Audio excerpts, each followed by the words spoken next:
लेकिन वर्ष 1946 में लू स्लोटिन नामक एक वैज्ञानिक, जो कि एक कैनेडियन परमाणु भौतिक शास्त्री थे, ने इस प्लूटोनियम बॉल के साथ एक अत्यधिक खतरनाक प्रयोग कर डाला।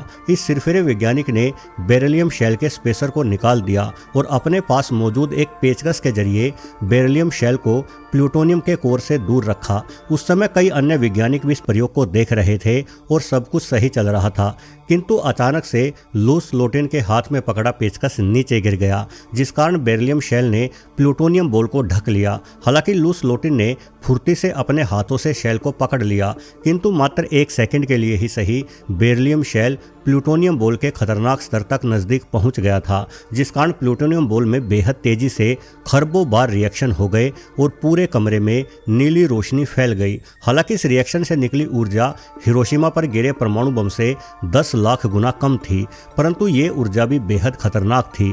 दूसरे वैज्ञानिक जो लू स्लोटिन से दूर खड़े थे, उन पर इस रेडिएशन की ऊर्जा 500 REM या कहिए 500 रैम से कम थी।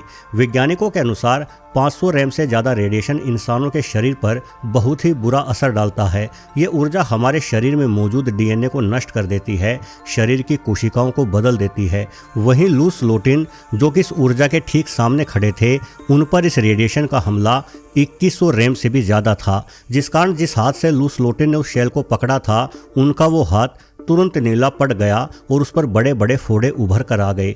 अगले ही सेकंड स्लोटिन के शरीर की रोग प्रतिरोधक क्षमता पूरी तरह से नष्ट हो गई और उनके शरीर के रक्त में सफ़ेद एवं लाल रुधिर कणिकाओं का संतुलन बिगड़ गया। जब तक लू स्लोटिन के साथी वैज्ञानिकों ने इस पूरे मामले को संभाला, तब तक स्लोटिन बेहोश होकर जमीन पर गिर चुके थे।